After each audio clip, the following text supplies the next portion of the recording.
ओम शांति। 26 दिसंबर 2024 की मुरली के मधुर महावाक्य हैं। सार में बाबा ने कहा, मीठे बच्चे, तुम अभी पढ़ाई पढ़ रहे हो। यह पढ़ाई है पतित से पावन बनने की। तुम्हें यह पढ़ना और पढ़ाना है। प्रश्न है, दुनिया में कौन सा ज्ञान होते हुए भी अज्ञान अधियारा है? उत्तर है, माया का ज्ञान जिससे विनाश होता है। मून तक जाते हैं, यह ज्ञान बहुत है। लेकिन नई दुनिया और पुरानी दुनिया का ज्ञान किसी के पास नहीं है। सब अज्ञान अंधियारे में है। सभी ज्ञान नेत्र से अंधे हैं। तुम्हें अभी ज्ञान का तीसरा नेत्र मिलता है।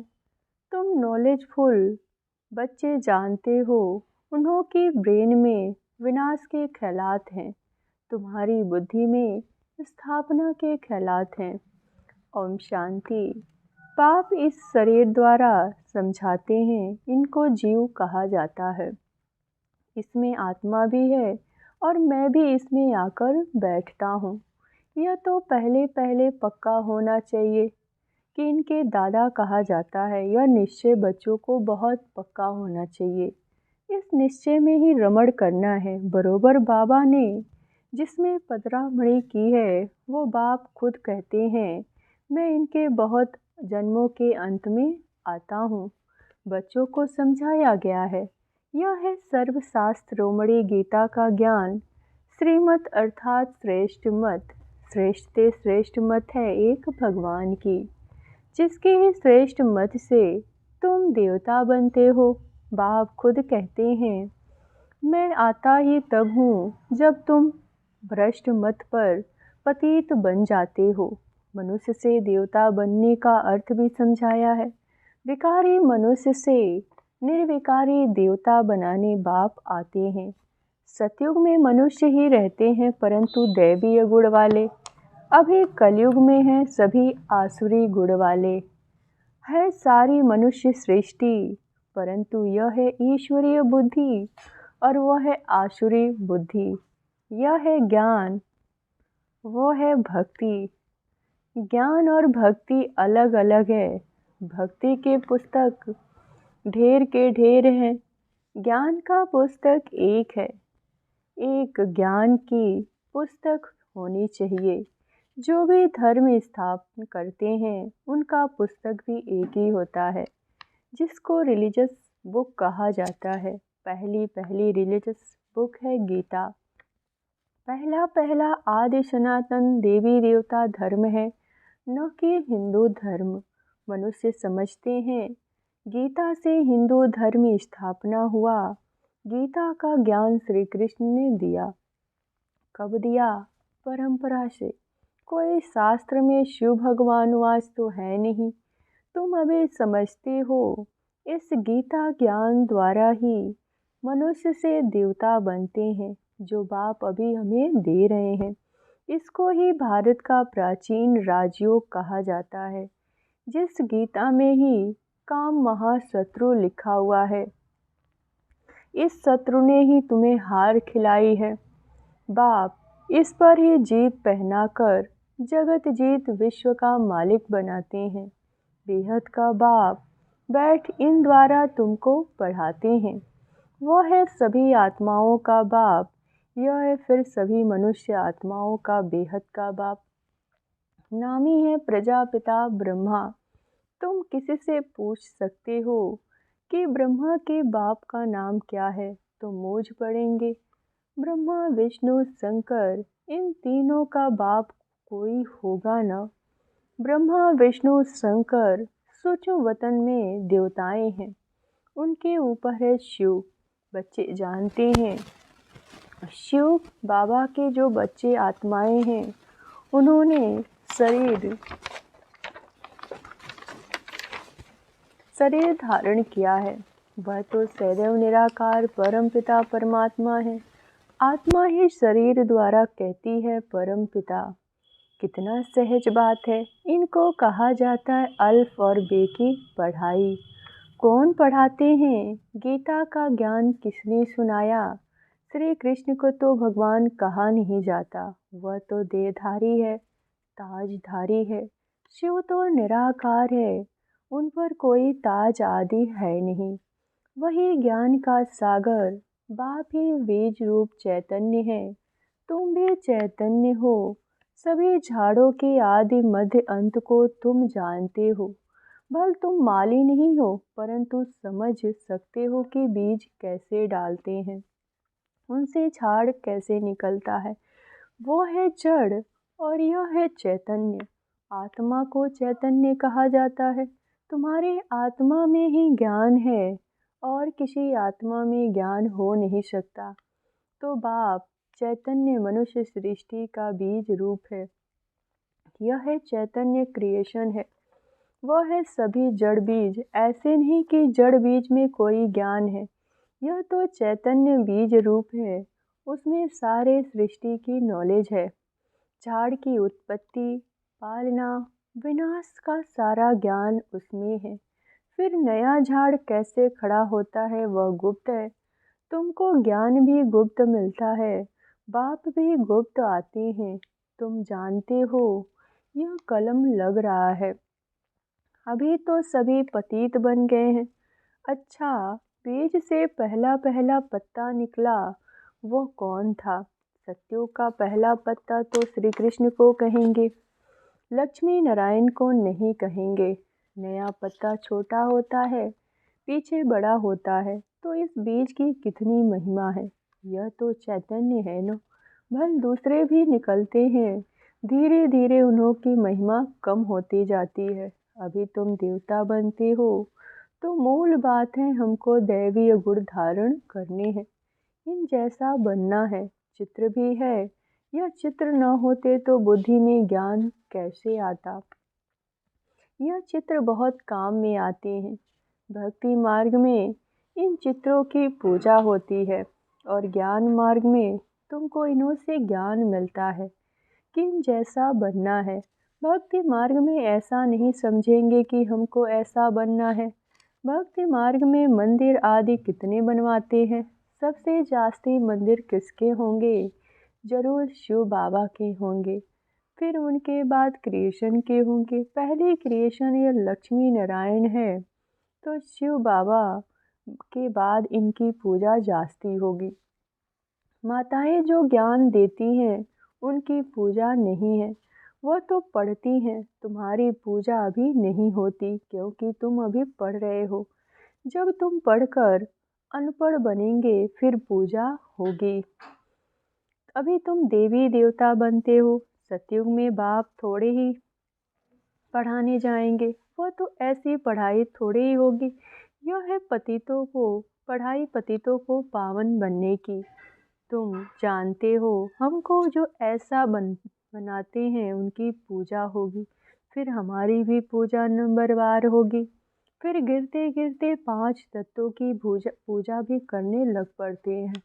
5 तत्वों की पूजा माना पतित शरीर की पूजा। यह बुद्धि में ज्ञान है कि इन लक्ष्मी नारायण का सारे सृष्टि पर राज्य था। इन देवी देवताओं ने राज्य कैसे और कब पाया यह किसी को पता नहीं। लाखों वर्ष कह देते हैं, लाखों वर्ष की तो बात ही नहीं, किसकी बुद्धि में बैठ न सके, इसलिए कह देते हैं यह परंपरा से चला आता है। अभी तुम जानते हो देवी देवता धर्म वाले और धर्मों में कन्वर्ट हो गए हैं। जो भारत में हैं वो अपने को हिंदू कह देते हैं, क्योंकि पतित होने के कारण देवी देवता कहना शोभता नहीं। परंतु मनुष्यों में ज्ञान कहाँ, देवी देवताएं से ऊंचा टाइटल अपने को रखवाते हैं। पावन देवी देवताओं की पूजा करते माथा झुकाते हैं, परंतु अपने को पतित समझते थोड़े ही हैं। भारत में खास कन्याओं को कितना नमन करते हैं, कुमारों को इतना नहीं करते। मेल से ज़्यादा फीमेल को नमन करते हैं, क्योंकि इस समय ज्ञान अमृत पहले इन माताओं को मिलता है। बाप इनमें प्रवेश करते हैं। यह भी समझते हो यह ब्रह्मा बाबा ज्ञान की बड़ी नदी है।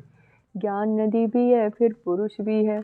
ब्रह्मपुत्रा नदी सबसे बड़ी है, जो कलकत्ता तरफ सागर में जाकर मिलती है। मेला भी वहाँ लगता है, परंतु उन्हें यह पता नहीं कि यह आत्माओं और परमात्माओं का मेला है। वह तो पानी की नदी है, जिसका नाम ब्रह्मपुत्रा रखा है। वह तो ब्रह्मा को ईश्वर कह देते हैं, इसीलिए ब्रह्मपुत्रा को पावन समझते हैं। पतित पावन वास्तव में गंगा को नहीं कहा जाता है। यह सागर और ब्रह्मा नदी का मेल है। बाप कहते यह फीमेल तो नहीं, जिस द्वारा एडॉप्शन होती है। यह बहुत गोह्य समझने की बातें हैं, जो फिर प्राय लोप हो जाती है। फिर बाद में मनुष्य इस आधार पर शास्त्र आदि बनाते हैं। पहले हाथ में लिखे हुए शास्त्र थे, बाद में बड़ी बड़ी मोटी किताबें छपवाई। संस्कृत में श्लोक आदि थे नहीं। यह तो बिल्कुल सहज बात है। मैं इन द्वारा राजयोग सिखलाता हूँ, फिर यह दुनिया ही खलास हो जाएगी। शास्त्र आदि कुछ भी नहीं रहेंगे। फिर भक्ति मार्ग में यह शास्त्र आदि बनेंगे। मनुष्य समझते हैं यह शास्त्र आदि परंपरा से चले आए। इसको कहा जाता है अज्ञान अंधियारा। अभी तुम समझते हो, तुम बच्चों को बाप पढ़ाते हैं, जिसे तुम सोझरे में आए। सत्युग में है पवित्र प्रवृत्ति मार्ग, कलयुग से अभी अपवित्र प्रवृत्ति वाले हैं। यह भी ड्रामा है। बाद में निवृत्ति मार्ग वाले, जिसको संन्यास धर्म कहते हैं, जंगल में जाकर रहते हैं। वह है हद का संन्यास। रहते तो इस पुरानी दुनिया में है, अभी तुम जानते हो नई दुनिया में। तुम्हें तो बाप से ज्ञान का तीसरा नेत्र मिलता है। तुम कितने नॉलेजफुल बनते हो, इससे जास्ती नॉलेज होती नहीं। वो है माया की नॉलेज, जिससे विनाश होता है। वो लोग मून चांद पर जाकर खोज करते हैं। तुम्हारे लिए कोई नई बात नहीं है। यह सभी माया का पॉम्प है। बहुत शो करते हैं, अति डीपनेस में जाते हैं, कुछ कमाल करके दिखाएं, परंतु बहुत कमाल करने से फिर नुकसान हो जाता है। उन्हों के ब्रेन विनाश के ही ख्यालात आते हैं। क्या क्या बनाते रहते हैं। बनाने वाले जानते हैं इससे ही विनाश होगा। ट्रायल भी करते रहते हैं। कहते भी हैं 2 बिल्ले लड़े, माखन तीसरा खा गया। कहानी तो छोटी है, परंतु खेल कितना बड़ा है। नाम इन्हों का ही बाला है। इन द्वारा ही विनाश की नूद है। कोई तो निमित्त बनता है। क्रिश्चियन लोग समझते हैं पैराडाइज था, पर हम नहीं थे। इस्लामी बौद्धि भी नहीं थे। फिर क्रिश्चियन लोगों की समझ अच्छी है। भारतवासी कहते हैं देवी देवता धर्म लाखों वर्ष पहले था, तो बुद्ध ठहरे ना। पाप समझ भारत में ही आते हैं। जो महान बेसमझ हैं, उन्हें ही महान से महान समझदार बनाते हैं। परंतु फिर भी याद रहे तब, बाबा तुम बच्चों को कितना सहज कर समझाते हैं। मुझे याद करो, तुम सोने का बर्तन बन जाएंगे, तो धारणा भी अच्छी होगी। याद की यात्रा से ही पाप कटेंगे। मुरली नहीं सुनते तो ज्ञान रफू चक्कर हो जाता है। बाप तो रहम दिल होने के नाते उठाने की युक्ति बतलाते हैं। अंत तक भी सिखलाते रहेंगे। अच्छा आज भोग है, भोग लगाकर जल्दी वापस आ जाना। बाकी बैकुंठ में जाकर देवी देवताओं आदि का सत्कार करना, यह सब फालतू है। इसमें बहुत महीन बुद्धि चाहिए। बाप इस द्वारा कहते हैं मुझे याद करो, मैं ही पतित पावन तुम्हारा बाप हूँ। तुम्हें से खाऊँ, तुम्हीं से बैठूँ, यह यहाँ के लिए है, ऊपर में कैसा होगा। अच्छा, मीठे मीठे सिकलधे बच्चों प्रति माता पिता बाप दादा का याद प्यार और गुड मॉर्निंग। रूहानी बाप की रूहानी बच्चों को नमस्ते। धारणा के लिए मुख्य सार। पहले पॉइंट, बाप इस दादा में प्रवेश हो, हमें मनुष्य से देवता अर्थात विकारी से निर्विकारी बनाने के लिए गीता का ज्ञान सुना रहे हैं।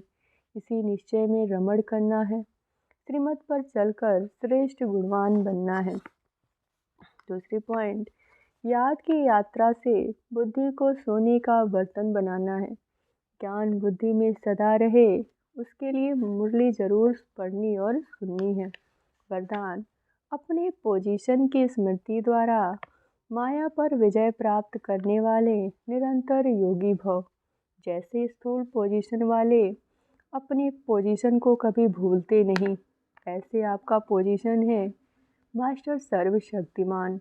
इसे सदा स्मृति में रखो और रोज़ अमृत वेले इस स्मृति को इमर्ज करो, तो निरंतर योगी बन जाएंगे और सारा दिन उसका सहयोग मिलता रहेगा। फिर मास्टर सर्वशक्तिमान के आगे माया आ नहीं सकती। जब आप अपनी स्मृति की ऊंची स्टेज पर रहेंगे तो माया चींटी को जीतना सहज हो जाएगा। स्लोगन: आत्मा रूपी पुरुष को श्रेष्ठ बनाने वाले ही सच्चे पुरुषार्थी हैं। ओम शांति।